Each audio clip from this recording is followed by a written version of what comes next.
मंगळारा गोवा सुरक्षा मंचाची दिवचले नवी कार्यकारिणी समितीची निवड जाली। अध्यक्ष म्हण भोलानाथ गड हाची निवड जाल्या। आरडेक्स गोवा खातीर दिवचलेच्यान चंदू मांद्रेकर।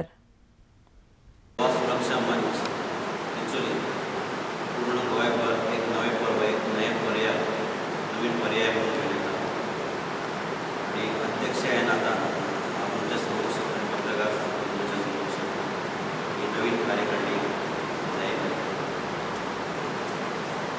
उपाध्यक्ष जावन आसात श्री विभू कोपकर, सदाशिव सामंत, सचिव जावन आसात श्री दत्ताराम कांबळकर, सहसचिव सोमनाथ खानवलकर, युवाध्यक्ष मंजुनाथ गावजी, सहयुवाध्यक्ष तेजस काणेकर, खजिनदार जावन आसा रामा पाटकर, सहखजिनदार श्री अजय गोवेकर, महिला सदस्य श्री सौ सुभिक्षा मळी, महिला सदस्य सौ सुनीता ठाकूर आणि वंदना राऊत आणि बाकीच्या सगळ्या आमचे सदस्य किरण बोर्डेकर, श्री नितीन माळगावकर, अनंत कुंबळेकर, अमित वेरेकर, विकंठ